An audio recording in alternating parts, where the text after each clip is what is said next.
Então, a palavra de Deus que vai ser ministrada hoje será pelo pastor Silas.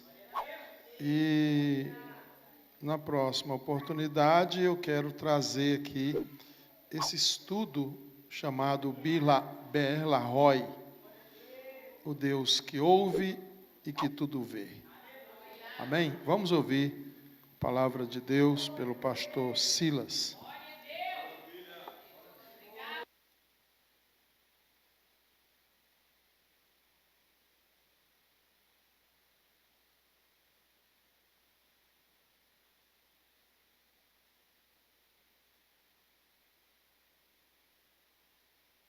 Senhor, palavra de Deus, segunda Crônicas, segundo livro das Crônicas, no capítulo 20, e nós vamos ler o versículo 17, já louvando a Deus por essa oportunidade, louvando a Deus pela vida da minha família, a Tâmelis, a Estel, Samuel, louvando a Deus pela vida do meu pastor, e agradecendo a oportunidade, a confiança. Não tenho a pretensão de trazer um estudo chique assim, bonito, né? Como do nosso pastor, tem muito aprendizado. Como diz lá no Ceará, a gente tem muito arroz com feijão para comer ainda, né? Mas a gente chega lá, creio que a gente chega lá.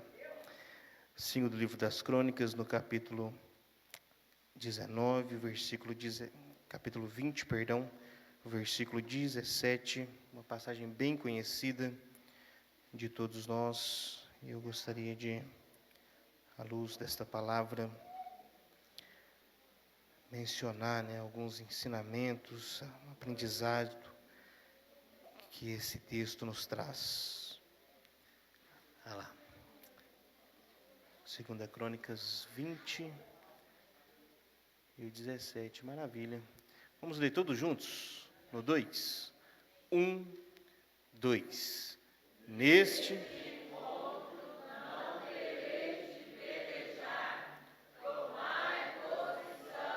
ficai e vede que o Senhor,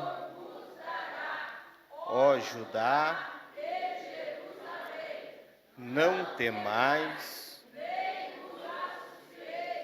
amanhã sai-lhes ao encontro, porque o Senhor, glória a Deus. Meus irmãos, esta passagem bem conhecida de toda a igreja,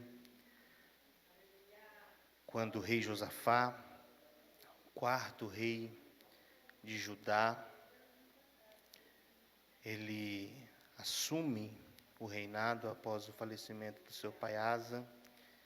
Ele é um rei que se preocupa com o ensinamento da palavra. Ele é um rei que acaba ali com uma idolatria que havia naquele tempo. Ele é um rei que tenta fazer uma aliança com Israel, e esse é um dos problemas que ele vai acabar tendo durante o seu reinado, quando ele faz aliança com Acabe, quando o seu filho casa-se com a filha de Jezabel. Mas ele é um rei que ouve e atende à correção do Senhor e se empenha para fazer reinar como o Senhor, como ele aprendeu, né, no Senhor. E o texto vai dizer, no início do capítulo 20, que vem uma notícia de que havia uma multidão, praticamente uma federação, uma confederação, não era só um povo, era mais de um povo. Os filhos de Moabe, os filhos de Amon, vinham pelejar contra ele, contra Judá, contra o rei Josafá, contra o povo de Deus. Essa é uma passagem bem conhecida, como eu já disse. Mas quando nós começamos a estudar a palavra, a meditar, e começamos a observar que não é diferente nos dias de hoje. A estratégia do inimigo continua sendo a mesma. E quantas vezes nós não somos bombardeados por notícias ruins? E não são fake news, não, são notícias reais. Nós já ouvimos dizer que nessa noite a tendência é de piorar, né? As coisas vão ficar mais difíceis. E aqui, Josafá recebe essa notícia de que vem agora uma multidão que vem pelejar contra ele. A Bíblia vai dizer que ele recebe essa notícia de que vem uma grande multidão contra ele e ele vai sentir medo. Eu disse que ele vai sentir medo. E isso é natural, está em nós. Às vezes nos faz até bem. Uma vez eu ouvi dizer de um camarada que pulava de paraquedas, já vários saltos, e alguém falava para ele assim, mas como que você faz isso? Você tem coragem? Falando, o meu maior segredo é o meu medo. Que eu tenho medo, eu confiro o equipamento, eu vejo 10 vezes se o paraquedas funciona. É normal ter medo, é até bom às vezes sentir medo. Mas a estratégia do inimigo aqui é implantar, colocar em nós um medo que nos paralisa. Um medo que nos tira a visão, um medo que nos impede de prosseguir. Quantas vezes o medo toma conta de nós, de modo que nós ficamos paralisados e não queremos mais, queremos desistir, largar a mão, eu vou parar. Quantas pessoas sofrem? E aí nós vamos falar de diversas doenças, ansiedade, depressão, mas quando nós resumimos tudo isso, é medo. Medo da manhã, as incertezas. Quantas pessoas são bons naquilo que fazem, são boas, profissionais, sabem o que estão fazendo, mas muitas vezes não prosperam com medo de dar um passo a mais. Quantas pessoas, ministerialmente falando, espiritualmente falando, Deus quer usar, Deus quer encher, mas a pessoa muitas das vezes tem medo de dar um passo a mais. Josafá sentiu medo, e é normal sentir medo. Mas esse medo em Josafá não o paralisou. Quando a gente sente medo, muitas vezes a gente olha para o lado, olha para o outro. Quando a gente é criança, a gente já corre para o pai, corre para a mãe. Mas muitas vezes nós estamos como o rei Josafá, sem ter o que fazer, sem ter para quem recorrer. O único recurso e a qual ele recorreu foi a Deus. Pastor, não tem ninguém para me ajudar. Ninguém quer me ajudar, ninguém quer me socorrer. Você pode clamar ao Senhor, Ele te estende a mão, Ele te socorre, Ele te ajuda.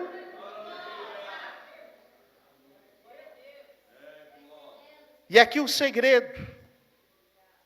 Josafá, o texto vai dizer que ele vai buscar o Senhor e vai apregoar agora em toda Judá e Jerusalém um jejum.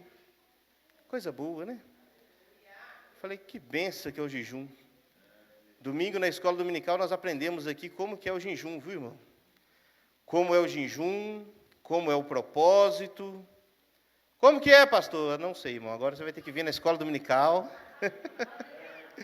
A hora que o pastor Fábio estiver ministrando, você levanta a mão e fala, pastor, eu quero aprender o jejum. Mas ele apregoou o jejum. E todos jejuaram.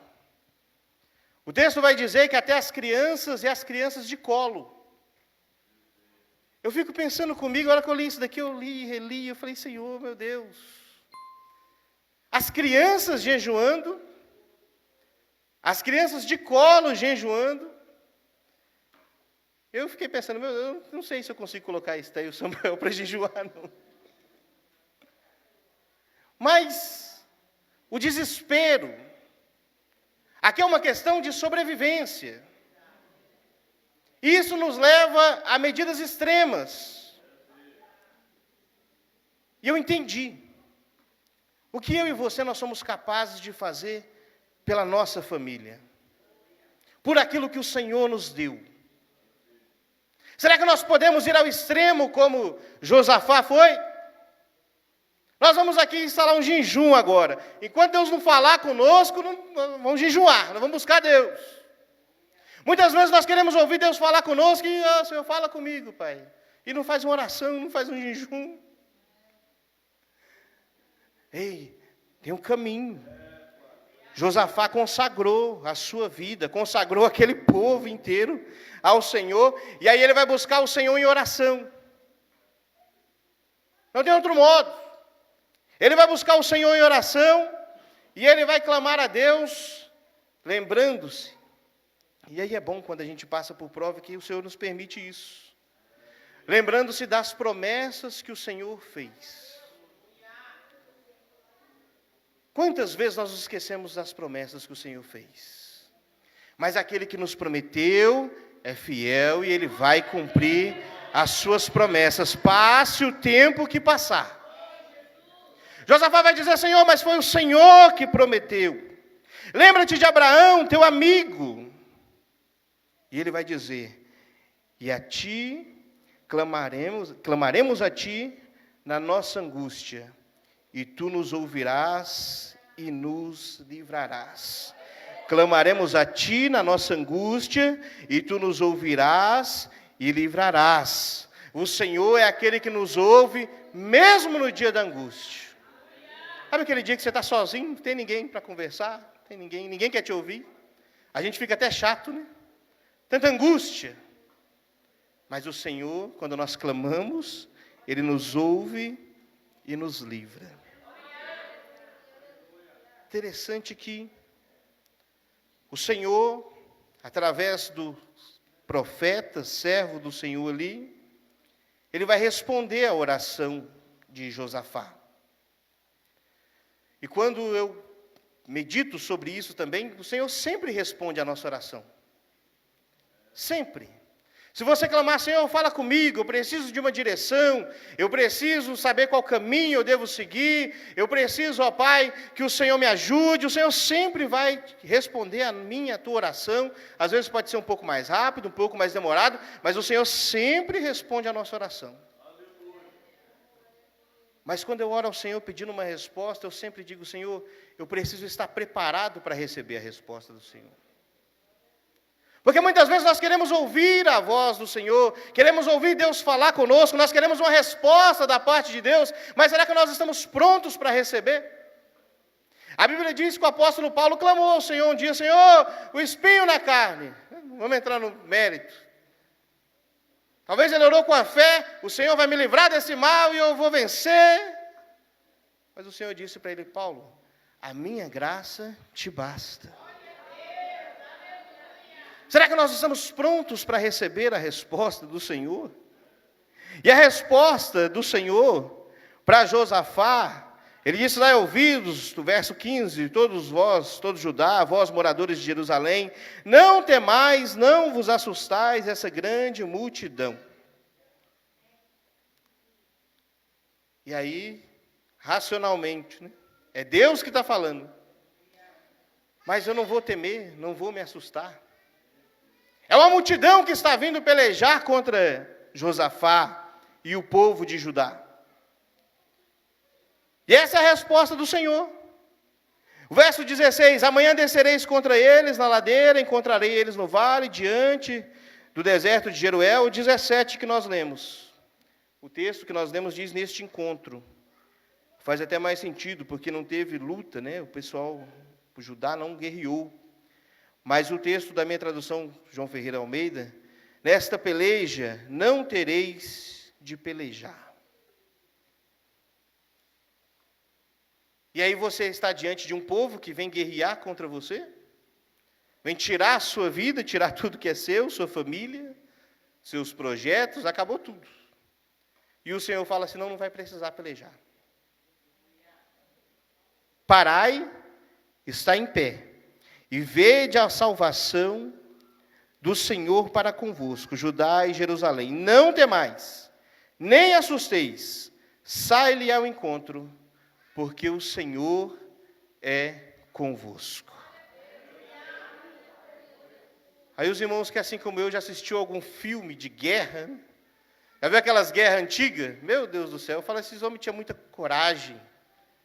Ia lá lutar e era espada para um lado, é braço que vai para um lado, é cabeça que vai para o outro. E o Senhor diz, não vai precisar pelejar. E aqui tem duas lições. Primeiro, não vai precisar pelejar, mas tem que ir para a guerra. Eu disse, não vai precisar pelejar, mas tem que fazer o quê, irmão? Não vai precisar pelejar, mas tem que fazer o quê, irmão? Quantas vezes nós queremos ganhar? Eu quero, pai, vencer essa peleja. Mas eu não quero lutar também, eu nem vou, pai. Tem muita gente que diz, Senhor, abre a porta de emprego para mim, mas não serve para entregar um currículo, irmão. Senhor, eu quero me formar, mas eu não busco um curso, eu não vou atrás, eu não procuro um concurso, eu não estou... É aquela famosa zona de conforto. Ah, não, o Senhor vai pelejar por mim. Não. A palavra do Senhor disse para Josué, esforça-te que eu não tiver esforço. O Senhor podia dizer para eles, fica aí, eu vou guerrear por vocês podem ficar aí tranquilo. Mas vocês vão sair ao encontro. E aí o texto vai dizer que Josafá agora usa uma estratégia de guerra diferente.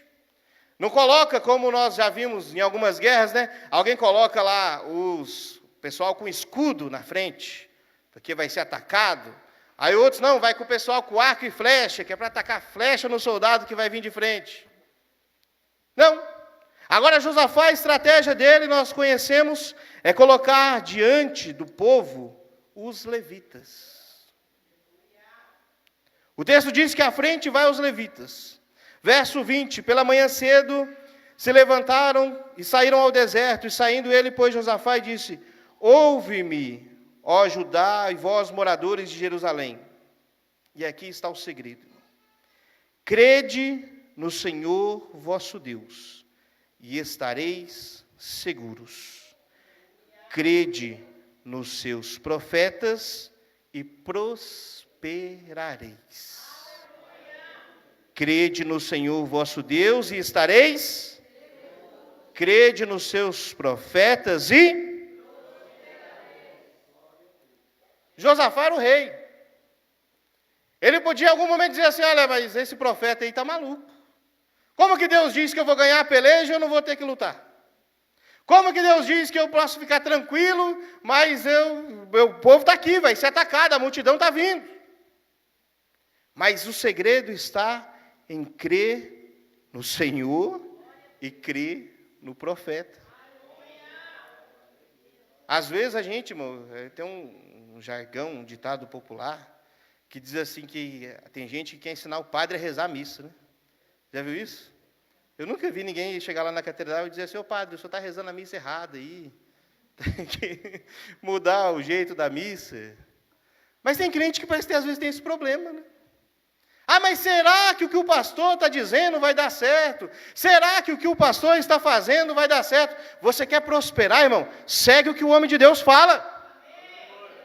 É simples. Tem muita gente batendo cabeça por aí e não prospera. Não prospera. Eu louvo a Deus pela vida do meu pastor, porque sempre que eu ouvi os conselhos dele e acatei, o Senhor me abençoou. Eles ouviram, criam que o Senhor poderia os guardar, mas creram de fato nos profetas. E aí Josafá vai falar, os cantores vão na frente. Os cantores vão na frente, saindo diante do povo, e aí vai dizer, louvai ao Senhor, porque a sua benignidade é para sempre. E o texto vai dizer que à medida que eles louvavam, o Senhor colocou ali entre aqueles povos que vinham pelejar contra eles, o Senhor colocou emboscadas, eles começaram a perecer, a lutar entre si, e o texto vai dizer que quando Judá chegou diante daquele vale, estavam todos mortos. Todos mortos. Judá não precisou pelejar. Qual foi o segredo? À frente os cantores, louvando ao Senhor, dizendo: Senhor, louvai ao Senhor, porque a sua benignidade para sempre. O texto diz que à medida que eles louvavam, o Senhor guerreava por eles. Esse é o segredo para mim e para a tua vida. Nós vamos estar de pé, se precisar ir à peleja, nós vamos à peleja. O Senhor vai pelejar por nós, Ele vai lutar por nós. Mas enquanto o Senhor está pelejando por nós, nós estamos adorando ao Senhor. E é por isso que tem gente que não entende o crente. Mas essa mulher está toda problemática, tem dívida, tem conta. Ela está louvando ao Senhor, porque ela confia que mesmo com toda a dificuldade, é o Senhor que peleja por ela. Quantas vezes alguém olha para você e diz: esse camarada, rapaz, se eu fosse ele, eu estava chorando, não, mas eu estou rindo, porque eu creio que o Senhor está pelejando por mim. Nós vemos que o segredo está na adoração. Quando você pega a vida de Jó, você pega lá no capítulo 2, quando Jó perde seus bens, perde os seus filhos, alguém espera que Jó vai murmurar, a Jó vai agora amaldiçoar Deus, Jó diz: olha, nu eu vim a esse mundo, nu eu vou voltar. Bendito seja o nome do Senhor. Quando chega lá no capítulo 42, Jó já sofreu, padeceu, os amigos o deixaram, a mulher já falou para ele abandonar Deus, já está com o corpo cheio de feridas, já ouviu Deus, já reclamou com Deus, mas ele vai dizer: bem sei eu bem sei, que o meu Redentor vive, e por fim se levantará. Ei, não murmura não reclama não, vai adorando ao Senhor. O texto vai dizer que eles chegam ali, e agora eles estão todos os inimigos mortos. E como era nas guerras, o exército que perdia, né, ele era, entre aspas, saqueado, porque o exército ganhador levava ali os despojos de bens, de armamentos, de ouro, prata. E a Bíblia vai dizer que Judá passou 3 dias. Disse quantos dias, irmãos? 3 dias, recolhendo os despojos ali. Eles foram à peleja para lutar, para colocar as suas vidas em risco, talvez até morrer. Mas o Senhor disse: vocês não vão pelejar. E agora eles recebem a bênção, porque não tiveram que lutar e estão recolhendo os despojos. A Bíblia diz que eles passam 3 dias recolhendo os despojos. E no 4º dia, eles se ajuntam, e o texto vai dizer que eles se ajuntam no vale de Beraca, e eles vão adorar ao Senhor. Beraca, que quer dizer bênção, né? O vale da bênção. Quer dizer, passaram pelo medo, passaram pelo temor, mas o Senhor lutou por eles, e eles chegaram no vale da bênção. Está vendo como tem um processo? Tem gente que quer chegar só na bênção, né? Eu vou chegar lá só na bênção. Não, tem um processo. Mas fica tranquilo, o Senhor está convosco, Ele que te guarda, é Ele que te protege, e você vai sobreviver, vai receber a sua bênção, e vai louvar o Senhor. No 4º dia estavam felizes, recolhendo os despojos. Antigamente a gente via muito, para tudo quanto era bênção que a gente recebia, a gente via assim, o culto de ação de graças, né? Hoje em dia a gente só fala assim, não, só quando a bênção é muito grande, né? A bênção foi tão grande que o irmão fez até um culto de ação de graça.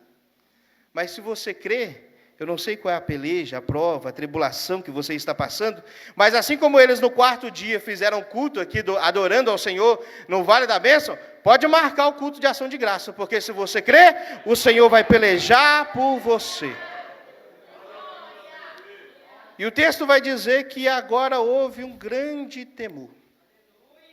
As nações olhavam e diziam assim, olha, não mexe com Judá, porque Judá tem um Deus que peleja por eles. Eles não precisam ir à luta, é o Senhor que peleja por eles. Muitas vezes é assim na minha e na sua vida, ninguém entende, né? Mas por que ele é abençoado? Por que ele é abençoado? Não é pelo nosso mérito, é porque nós temos um Deus que peleja por nós.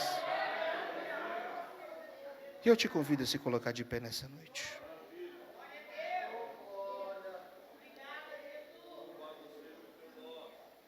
Eu sei que para algumas pessoas o Senhor já até incomodou aí, com relação ao jejum, viu? Se Deus falou com você que você tem que jejuar, jejue. Faz isso.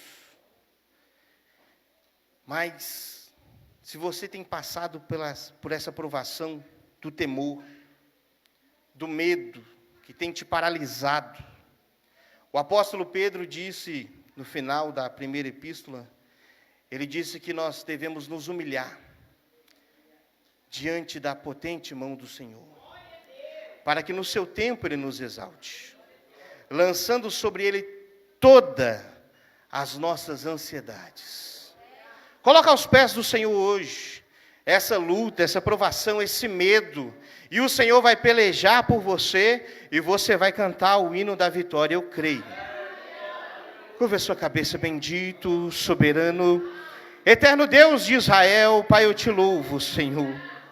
Aleluia, te agradeço, ó Pai, porque nós cremos, Senhor, que enquanto nós estamos aqui nessa noite, te adorando, bendizendo, exaltando o teu santo nome, ó Pai, eu creio que o Senhor já está pelejando por nós, ó Pai, na nossa casa, no nosso lar, no nosso trabalho, ó Pai. Eu creio, Senhor, que agora nós estamos lançando sobre Ti as nossas ansiedades, o nosso medo, ó Pai, o nosso temor, e eu creio, ó Pai, que o Senhor há de pelejar por nós, o Senhor há, ó Pai, de nos dar a vitória. Nós cremos, ó Pai, que assim como aquele povo de Judá comemorou, ó Pai, te adorou, louvou a Ti, ó Pai, em ação de graças naquele quarto dia, Pai, nós também, ó Pai, iremos louvar e bendizer ao Teu nome e dizer que grandes coisas, Pai, o Senhor fez por nós, Senhor. Este é o nosso clamor e desde já agradecemos pelos méritos de Jesus.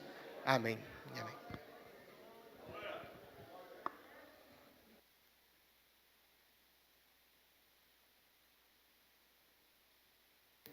Graças a Deus, Deus continue abençoando a vida do pastor Silas.